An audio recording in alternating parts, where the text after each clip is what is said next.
Everything is made of one thing, the pure light of consciousness, the ever pervasive awareness that is awareness itself. You might call it source, you might call it God, you might call it the universe, but at the most macro level, everything is made of this one thing. And that one thing resonates in its totality at this frequency of pure bliss, of pure ecstasy, of pure love, of pure joy. All right. Hello, gorgeous human being. Welcome to this episode of Frequency with me, your host, Michael Edwards. We are going to be talking today all about alignment, getting lost in the Maya, in the illusion of reality, and finding your way back. And I'm speaking to you about this today because I recently have had an experience of getting lost, getting slightly misaligned, as we all do, and then quickly finding my way back. But in every forgetting and remembering that we go through, there's an opportunity for more alignment to cultivate more awareness of what that is. So I'm going to share with you today some of what's happened and how some of all this has come about. So I can definitely track all of this as usual back to one specific thing that I often say, which is that our unconscious desire to belong is hands down the thing that is going to make us self-sabotage and self-betray again and again and again and again. And this time for me is no different, as I am here in Costa Rica and have made so many beautiful friends. I've got this incredible community that I'm surrounded by. So many things that I've wanted and desired my whole life have come into my reality. And I'm so excited about that. And I've really been enjoying all of the celebrations. And we gather all the time: dinners, hangouts, sunset beach walks, events, dances. There's just all kinds of things going on all the time. And I know from my design, I'm a human design splenic projector, almost a reflector. I only have two centers defined in their lower centers. I'm also a 2-4 profile, which essentially means that I need a lot of space. I need a lot of time to really cleanse and be in my own energy. And I wasn't fully honoring that in the way that I was showing up in relationship and community and navigating through my own life. And I can track the getting out of alignment, we'll call it. I feel like that feels like a bad word. And so maybe I want to address this first, because every time I say this, I almost feel a sense of shame. And I don't feel like it's my shame. I have an awareness of certain coaches or mentors or people on the internet who have really shamed people publicly for getting misaligned, or saying that becoming misaligned or making a mistake or losing your way for a moment is a bad thing. I really want to emphasize this. This is not a bad thing. This is part of the human experience. We all get misaligned. We all forget the higher truth. We all get distracted. The 3D is in many ways a world of distraction. And we're going to talk about that in more detail today.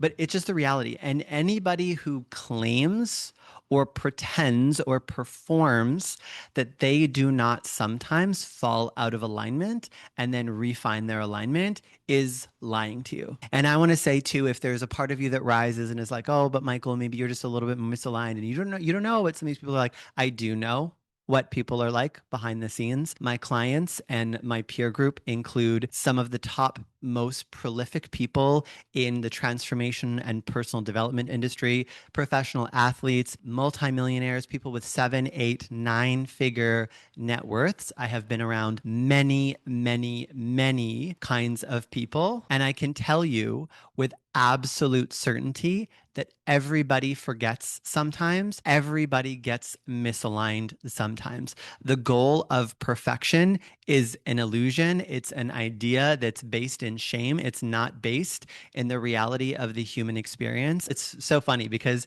sometimes when we claim something and we really let it move through our channel, it dissolves the not self. And I literally feel, I don't know if you feel this too, listening to me, any shame that I was experiencing dissolving as I claim and powerfully speak this truth. truth that there is nothing wrong with me. There is nothing wrong with you for losing your way and experiencing a little bit of confusion, a little bit of distraction, a little bit of misalignment. The idea of perfection is an illusion, is a mirage. Built in shame is a construct of the mind, a sickness of the mind that makes us feel lesser for our human experience. But our job here is not to transcend the human experience. In other words, it's not to escape reality, it's to live reality beautifully and with our divinity. And that means sometimes forgetting and then remembering. This incarnation is an incarnation of forgetting and remembering. And so, one thing, if we were to measure, although it's not really necessary to measure this experience and this process, but if we were to measure this, we could say that what's valuable is not perfection, but the speed at which you notice and come back into alignment. And it's interesting because I was having this conversation yesterday with a friend of mine here who is very tuned in to all things magic and energy and esoterica. And she was saying to me, "You seem to have noticed and got back on really fast."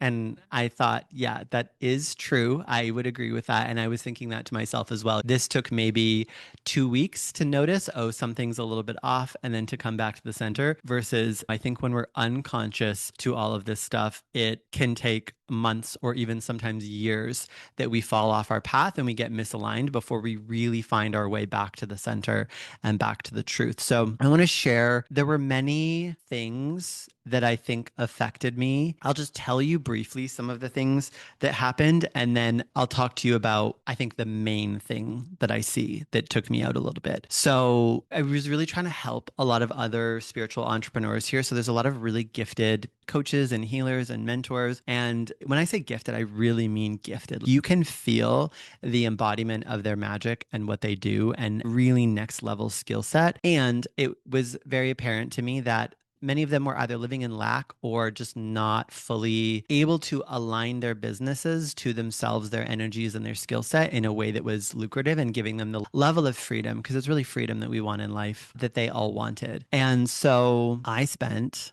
a lot of time and a lot of my energy trying to help people. And there's not a regret in this. It felt really good to get here and to pour into community and to really support people in different ways, to help share different kind of codes, money codes, business codes, and insights and reflections for people. I know for a number of people reflected back to me, they loved what I modeled, which is that I'm doing this thing that I love and it's my purpose. And I'm living a really great life, both in terms of the quality of my life and the financial freedom that I'm experiencing.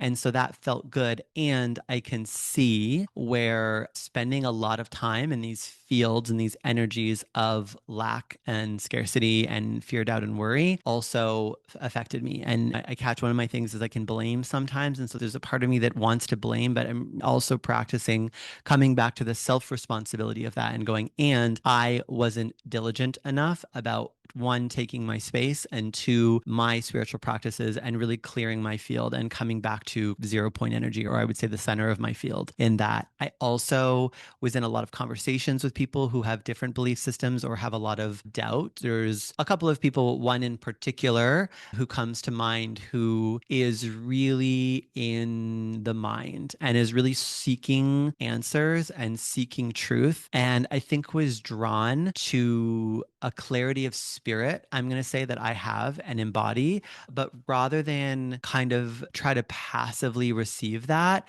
there was a lot of questioning and challenging. And at first, I found it really stimulating because in the beginning, I was having some of these conversations with people and helping them orient to things the way that I had. And they were in some of the thought loops and traps that we get into. And so I was easily able to guide people out of some of these things. But then I realized it became too much. It would be like Friday night at movie night or just different times that I really didn't want to have these existential conversations and really just wasn't in the mood to be quite frank, to have all of my belief systems challenged. And I know that that wasn't their intention, but again, being as porous as I am, very sensitive, open channel, energetically porous, being in those fields of doubt in a time that really I should have been off, that I should have been in my human, or perhaps that I just shouldn't have even been there, to be honest.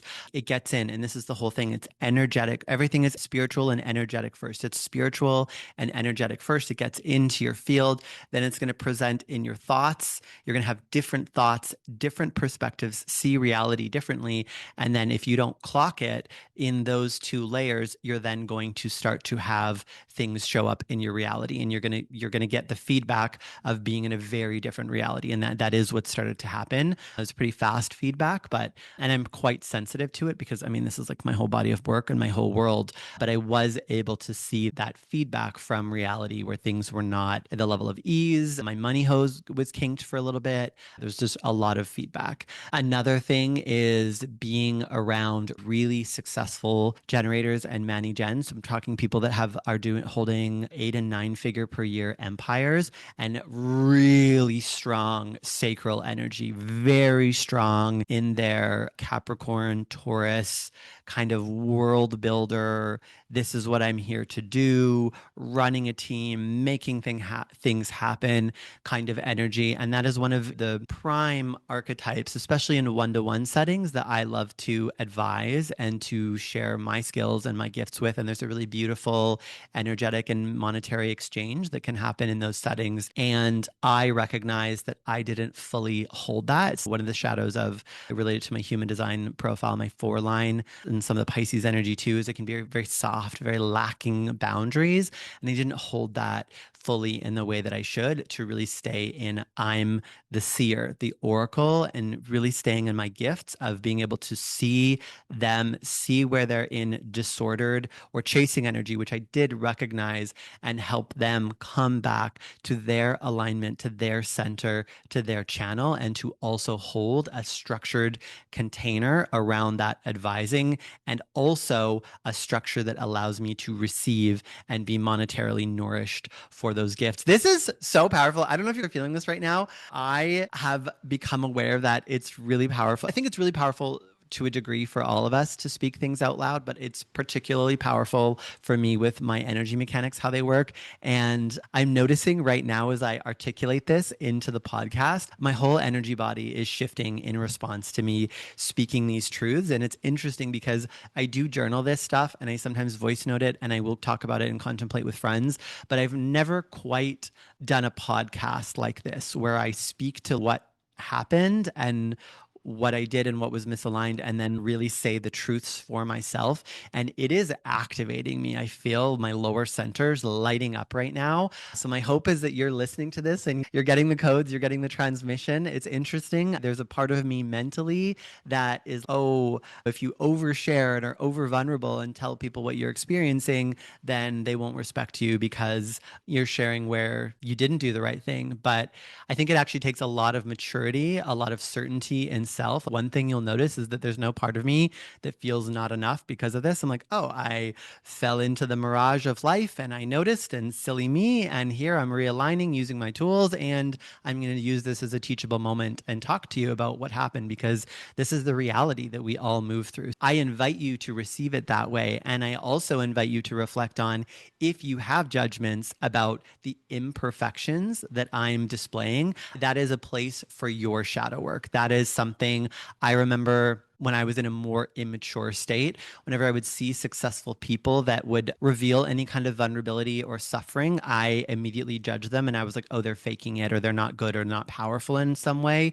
because I was roped into the illusion of perfection, which is a reflection of my not enoughness, our collective not enoughness, right? I mean, it's really an energy in the field, but we often relate to it through familial stuff. A childlike part of us is still seeking a parent's love and approval through the performance performing of perfection, but that's not reality. That is just not the reality of the human experience at all. And so it's actually more real, more raw, more truthful to share the highs and lows that we experience than it is to pretend that we're perfect. And I would notice, because when someone shows an imperfection or a vulnerability and we label that as bad or wrong and we lower them consciously or unconsciously in our awareness and create this subtle hierarchy and we devalue them, that is actually one of the traits of narcissism. I'm not saying that you're a narcissist, but understanding narcissistic psychology helped me really understand this, because it's a self-esteem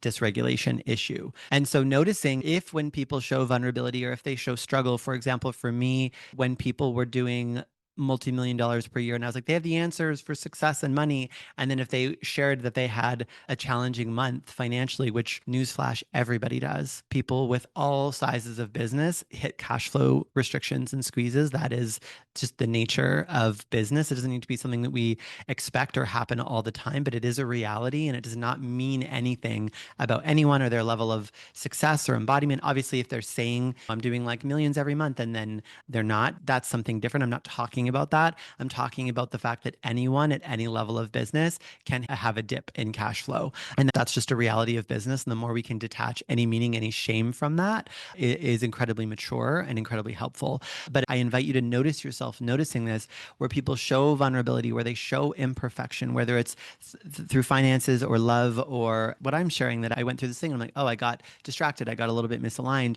And you devalue and maybe even discard that. Remember that devaluing and discarding are functions of self-esteem dysregulation. So that is always going to be something that is a reflection of our own not enoughness. And so I want to invite that if you notice yourself doing that, that is an opportunity for some deep inner work, some shadow work, to look at what parts of you don't feel lovable, the part of you that feels like a failure, the part of you that feels not enough, the part of you that feels unworthy, unless you're like hitting top figures, top metrics, whatever it is, every month. I'm not sure if I finished my thought about the generators, so I'll just say, being in the fields of these really successful generators, and they also guided me. I guided them, but I also let them guide me, which is a mistake. And maybe not a mistake, but I should have listened to what they had to say and let it wash through me. Whereas they were very like, when you can build a team and you can do this and you can be seen in this way. And I know in my heart of hearts and I know intuitively, and it's in my design and all my charts, that is not the way that I'm meant to operate.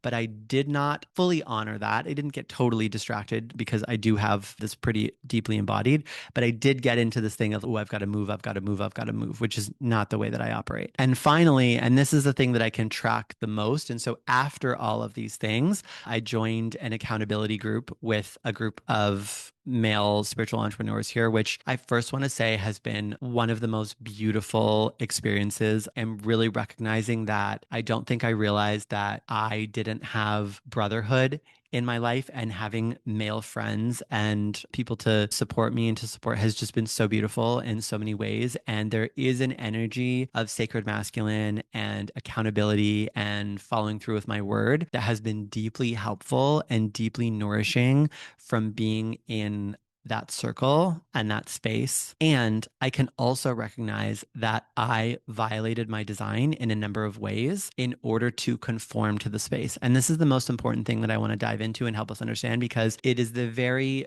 part of me that's going, this meant so much to me. That is also the vulnerability through which I allowed this energetic leak to happen. And it's this part of me that deeply wanted to belong to that circle and in that space. And so one of the things that we did was set kind of accountability goals for each week, and then also speak out goals of what we wanted to create. And so again, I want to say that having this weekly accountability was really helpful for me in some ways. It helped me track things in time. I think sometimes we're like, oh yeah, this is on my radar, I'm going to do that, but I haven't done it yet. And there can be huge amounts of time can go by sometimes without us finishing or executing those things. And so the time tracking that came with that shared awareness was very helpful. And I made such a mistake when I set goals. Every time I set financial goals or targets, my business goes backwards every single time. And so in the unconscious pressure to belong, I felt the pressure to set goals. And so I set financial goals for my business, which I think was really the choice that I made that took me out of alignment. Now, why would setting goals take us out of alignment? Well, for me, and probably for you, if you're listening, this is something that's going to take us out of our body, out of our instinct, out of our channel, out of our wisdom, out of our intuition, and into our mind, right? The second I set this goal and I go, okay, I want to hit this money target in this amount of time, I'm now have to figure out the how, which violates one of the most important principles, which is that the how is not really up to us. And so it took me into this thing of, okay, how am I going to do it? I'm going to expand my team. I'm going to do this launch.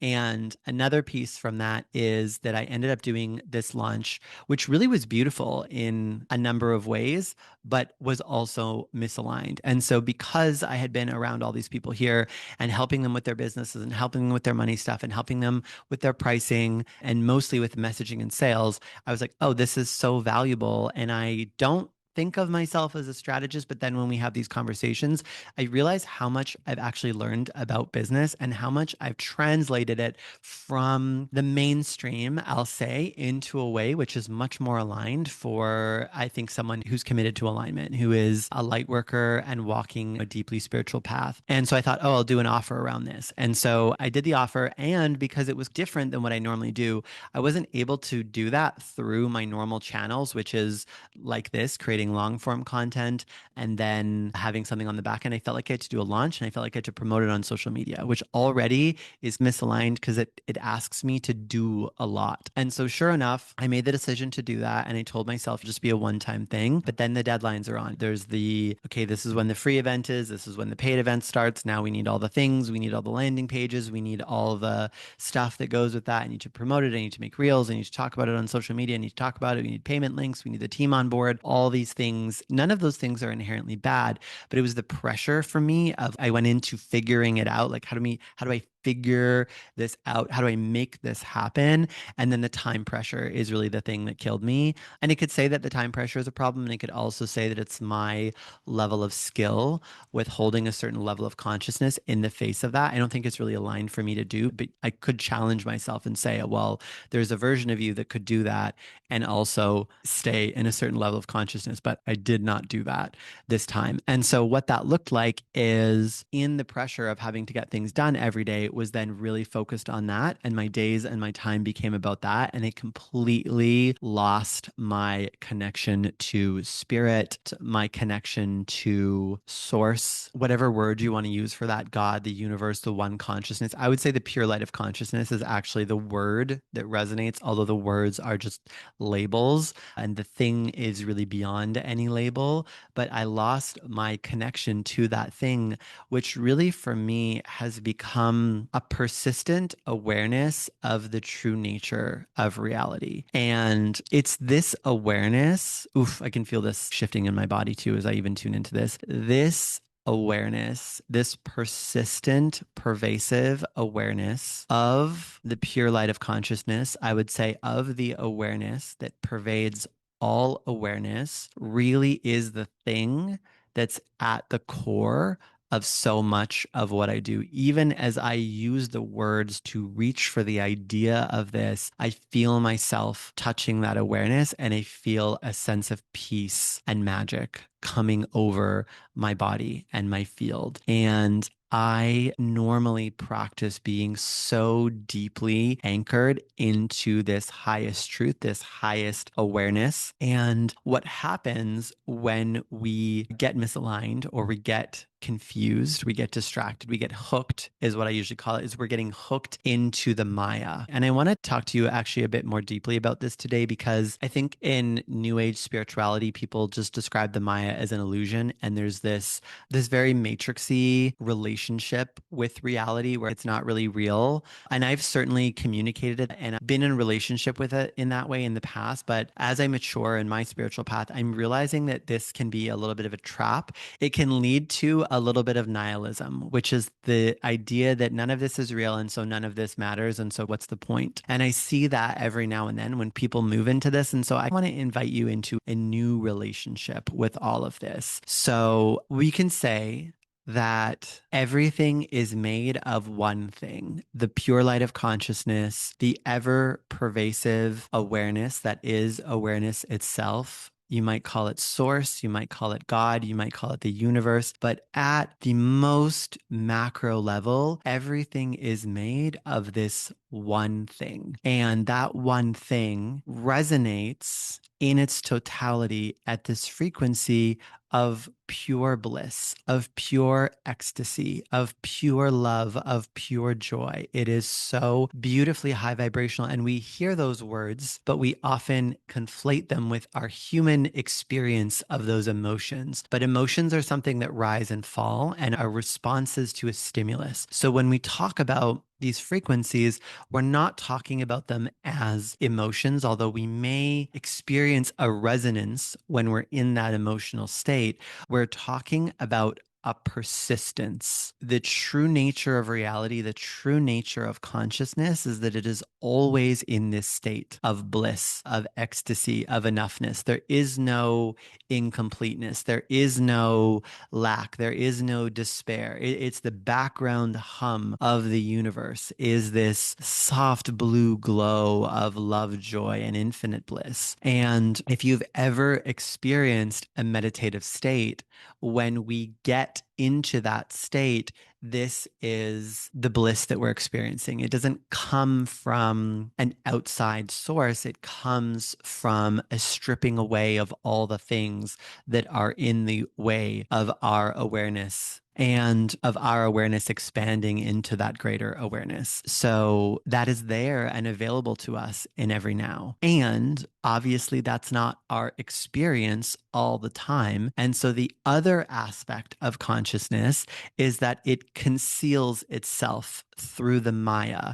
And again, in modern spirituality, people talk about the Maya as illusion, as though it's not real. But Maya really means to measure. So when you measure something, you limit it. You take it away from the infinite and you limit it. And in the limiting of it, you make it something. And so as the Maya creates these layers of separation and limits the one consciousness, it creates all of the things that we see and feel and experience, everything that we can see, hear, taste, touch, and smell, and us ourselves as fractals of that one divine consciousness. And so it's important with this awareness that we realize that everything is divine. And so again, a place that we go wrong a lot in modern spirituality is that we are looking at the 3D world as like this dead, dense world, and we're trying to escape up into this pure light of consciousness. But the pure light of consciousness pervades all reality. It's everywhere. It's everything. And our work is, yes, to remember that truth, but not to escape from the illusion, to realize it for what it really is, that it's this divine dance, and to dance with it, to be fully and deeply invested in our lives, but also so beautifully detached. That is the real work. That is the real art. And this is such an important distinction for me because I'm not interested in a kind of detachment where we go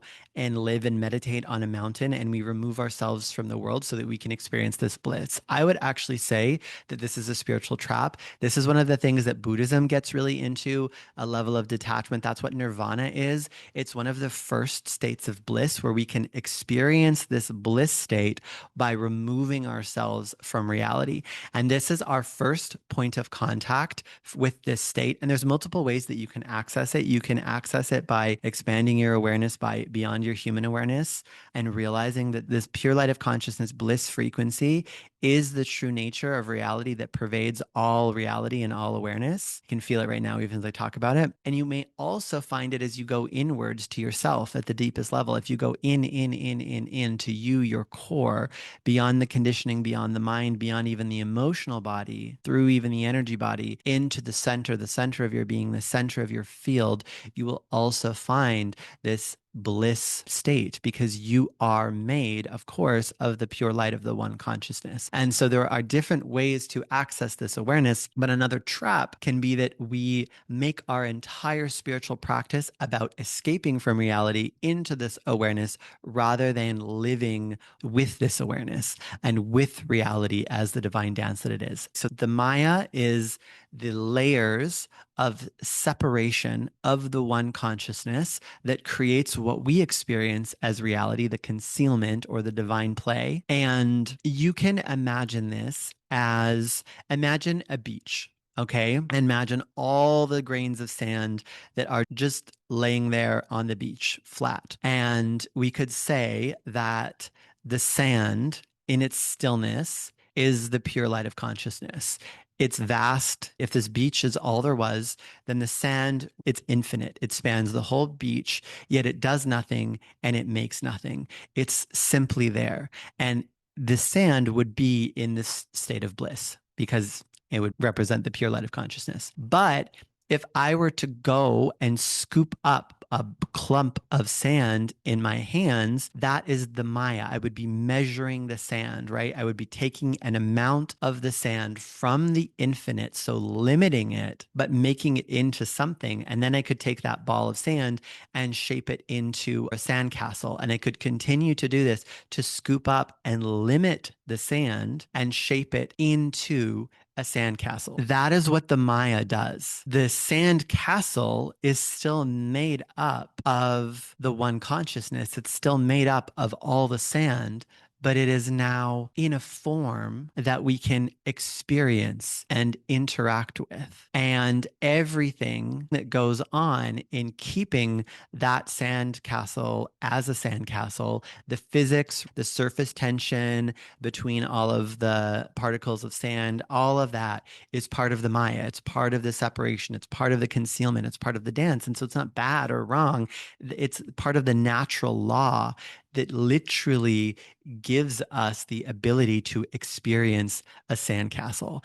And so, what some of us do in our spiritual practice is to be like, well, the sandcastle is not real. It's not the truth. I'm going to stomp back the sandcastle into the flatness of the beach, and then I can be at peace because there's no disturbances in the sand. But this also takes away everything that we can experience in life, right? We want to experience things. You can only sit on this flat beach for so long before you're like, wow, I'd love to see some things. And you can make all kinds of things out of the pure light of consciousness. You can make partners and you can make the world. You can make cell phones. You can make nature. You can make lovers. You can make passion. You can make intimacy. You can make friendships. You can make businesses. You can make money. You can make everything you can buy with money. You can make spirituality. You can make books. You can make stories. Everything that we experience in the world is made out of the pure light of consciousness. We came here to experience that stuff. We want to experience these things.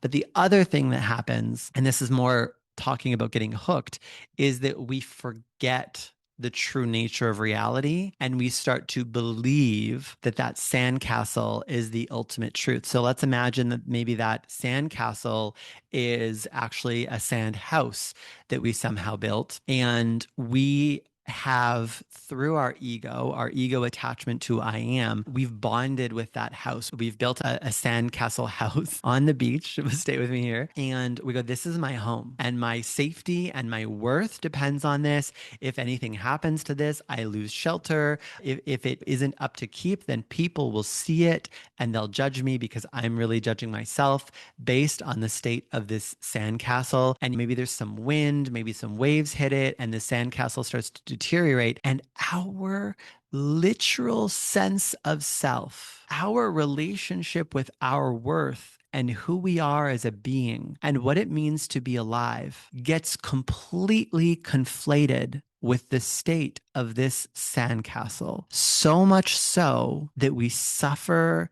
that we feel guilt, that we feel shame. Maybe we feel like we're not lovable. Maybe we self-sabotage. Maybe we do things that we know are not healthy for us, that are not good for us, that are not in alignment for us. Maybe our intuition is probably speaking to us going, it's okay, just let it go. But our mind is like, no, people praised me for this sandcastle, so I must maintain this sandcastle. And we're going in where maybe the elements are really, there's really a storm, but we're out there, we're scooping sand and we're trying to patch up this house. And every time a bit of it loses shape or falls away, we're getting upset. And then we get into this perpetual state of despair. That's getting hooked. That's us getting hooked into the Maya, into the illusion, or I should say the limiting, the layering of the Maya has to be so real. It's got to be so real that divine consciousness itself, which is you, could forget what it is so that it can deeply, deeply experience reality, all the joys, all the pleasures, pleasures, all the sufferings as well. In our human experience, we experience through polarity. We come to know love through hate and indifference. We come to know abundance through lack. We come to know expansion through restriction. And so we actually want to forget even me in this piece. And I hope this will help you see why it's actually not a problem that I forgot and got misaligned. I, as the divine fractal that I am, want to forget. Even though me and my human, I'm like, I don't want to forget. I, as the consciousness experiencing itself in human form, want to forget sometimes so that I can remember. I can remember the ecstasy, the bliss that it is to remember the truth, to see the Maya for what it is, a concealment of the divine truth, and to remember my divinity and my connection to all that is. Oof, I feel this in my whole body. And as I am in this remembering and in this awareness, I experience such pure states of bliss, of overflow, of abundance, and nothing in my reality has even changed yet. I have changed because I've remembered the truth. And the me that I am, when I remember this truth, when I have in my awareness an awareness of the bliss that is the pure light of consciousness that's here with me in every now, and I choose to engage with the Maya, with the concealment, with the dance of life, not from place of, I'm being pulled out of my bliss state into life. No, I chose this. It's a game. It's a game. I already everything. I'm already whole. I'm already complete. There's nothing I have to do. It's a game. It's a play. It's a dance. But I came here to play. I want to play. I get to play. That's when we're aligned. That's when we're in this powerful state, when there's no need to chase, there's no need to make anything happen, to force, to manipulate, because you already are everything. You already are whole. You already are the truth. And when we have this persistent awareness of the true nature of reality, and we also see this formed sand for what it is, we remember the truth, which is that sand is malleable, just like reality is malleable. And we are able to not necessarily create every single thing that we want in this moment, but we are able to shape our reality in a way that is so beautiful. And we can also look at this through the Hawkins scale, the layers of consciousness, the levels of vibration. A lot of people think that those layers, because they're labeled with emotions, right? Like fear, pride, desire, courage, neutrality, willingness, reason, love, peace, joy, bliss. We think of them as those emotions. Oh, I just need to get into a loving state. That's how I raise my vibration. But not really. They really represent levels of separation, levels in which we are fallen into the Maya, right? In the me that's my self-worth is wrapped up in my sandcastle. It sounds so silly when you say it, but this is literally what we do, right? Bills, someone's breaking up with me, I'm a bit fat, and we're like, oh my God, this defines what I am. It's a level of forgetting. It's a level of separation from the truth of what you are. And it's an identification with that. That's what the lowest field of vibration, the fear field, really is. The middle field is a more conscious remembering of the truth. And the highest field, love, joy, peace, and enlightenment, these aren't, oh, I go and I feel love for something. No, it's a spiritual and experiential state of being in which you're connected in your awareness to the pure light of consciousness, which is always in that state. And so those vibrations aren't coming from you stimulating yourself into those states. They're coming from a piercing through the illusion and the layers of separation into the truth. And so that is actually how we raise our vibration, not by stimulating ourselves or getting ourselves into this thing, I'm a millionaire, but by remembering that we already are it. And this comes as an idea, and I really want to invite, because I know some of you will be trying to filter this through your mind, that this is a very experiential thing. And that is the work. It's not a quick fix thing. It's not something that came to me overnight. It's something that I've deeply cultivated through my own spiritual journey, through my own work. And it's one of the core things that I teach the people that I work with. And sometimes people do get impatient. I get people that come sometimes and they're like, I want to create this result. And I'm like, cool, we're going to do this thing and magic can happen. And then they'll be like, oh, great, I'm going to come to do the work. And then sometimes it gets into this thing, but it's where's my money or where's my love or where's this? And it's, I don't know, but I can tell you this, that you looking at that separation is taking you out of doing the work. And we know from the Hawkins scale that when we're in that higher vibration, we experience a different reality, right? When we're in the lowest vibrational field, which again is a forgetting of the truth, we experience an uncooperative reality. We experience a very dense reality where things don't move unless we move them. It's like being in a reality filled with these dead blocks. And it's like if you want to build something, you've got to put all the effort and all the energy into pushing the blocks around. Whereas as we raise our vibration, or you could say as we are experientially aligned with this remembrance of the true nature of reality, we experience a more cooperative reality. We experience a loving reality. We experience a reality where sometimes we just think something and then it happens, or we have a question, or maybe with a contemplation of what could I do next, or what could I do today? And you're fed the insights because you're open, your channel is open, you're connected to consciousness itself. And so it's free to just flow through you and into you. And that really is this beautiful state that we get to do life from. And I've seen so many cycles and so many seasons of clients and friends and myself go through these cycles of forgetting and remembering. And I consistently see that it's not that what we do, and people want to say in the modern world that's who we are, but it's the degree, I'll say, to which we remember. Because in the remembering, there's no chasing. There's no chasing. There's nothing you need to seek. There's nothing you need to chase. There's nothing you need to look for or become or do or manipulate in order to have anything. Because at the end of everything that we want is an experience. It's an experience of love, it's an experience of wholeness, an experience of bliss and connection. But the truth is that not only are we already of those things, but all reality is those things. All reality is what we want to experience. The very state that we seek is present in all reality. And so when we remember this truth and we move from this place, everything is from enjoyment. And that doesn't mean that there's not going to be challenges, but to the highest version of you, the challenges are enjoyment. We actually like challenges. We just, in our human experience, kind of tell ourselves that we don't, or maybe you tell yourself that we do. That would be a mindset thing. But then you're already into the Maya, right? The mind is already somewhat coded to the illusion.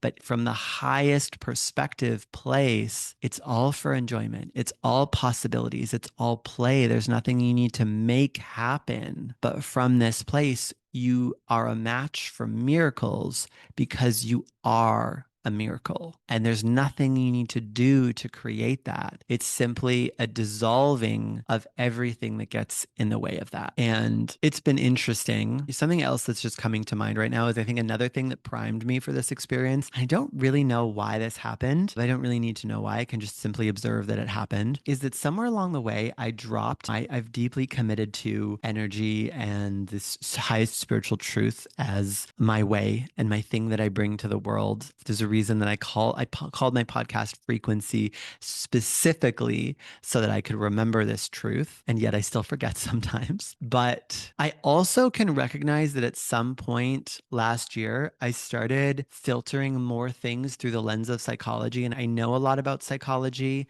If I had to guess, I would say that it's some very subtle unconscious part of me that I'm barely even in relationship with still feels like there's a legitimacy that comes by being able to confirm spiritual truths through a psychological or scientific lens. I don't consciously believe that, but I think that slipped in. And so I started doing that. And that was another gateway to be in a more mind-driven state. And of course, it's interesting. I've been revisiting some of the spiritual texts that have had the most impact on me. And the thing that I was recently reminded of is how a fundamental difference between the Eastern traditions and the Western perspective is that in the Eastern traditions, the mind is considered a sickness in and of itself. And it's so much of our work about getting beyond the mind in our awareness. And I often like to say it's important that we don't totally demonize our mind, because there are things that it give us, which are will and creation and our executive function. But I think there's a maturing of realizing that we can be in high utilization of those things without being a slave to the mind and its perspectives, because it ultimately is the part that's the most susceptible to conditioning. Even I was just listening to someone speak briefly about some human design things, and they were talking about how even the solar plexus is another place, especially if we have an open solar plexus, that's our emotional center in human design. The solar plexus is very susceptible to outside conditioning and programming as well, right? Other people's emotions. If you had parents that really intense anxiety or dysregulated, a lot of us millennials are trying to regulate after being by really dysregulated parents, a lot of anger, a lot of things. The emotional centers are very conditionable as well. If we're in a relationship and a partner gets angry, that often affects us. But he was saying even the emotional center is willing to let go, but the mind never lets go. The mind is like a trap, right? It's the part of us that's the most easily conditioned. It holds on. I often say this in my work, that the mind is a record of the past. Do you want a repetition of what you've experienced in the past? No? Well, then the mind isn't a great tool to use. And the ancients knew this, they recognized this, and it's why so much of the work was about accessing our expanded self, accessing our deeper wisdom, our intuitive guidance, a relationship with spirit and the field, and not being reliant on the mind. But in the Western perspective, the idea is that the mind can be fixed, right? Through psychology and personal development and improving ourselves, we can get to a place where we're healed and the mind is good and is sufficient. And in many ways, in the Western world, we put the mind on a pedestal, which I find so interesting, right? In the Western perspective, if you look at how science is almost like a new religion, and that there's a certain kind of person that makes up a lot of the population that really worships at the altar of facts, that we've really put in the Western world the mind on the pedestal. And I think now are slowly starting to take it off collectively. But in the East, they knew that the mind loves to separate things. It wants to put things in boxes and go, oh, let me analyze this. You can look at it even in the way that of the approach to medicine, right? A lot of Eastern approaches to medicine is so much more holistic. It's so much more aware of the system as a whole, and that you cannot influence one part without influencing the whole system.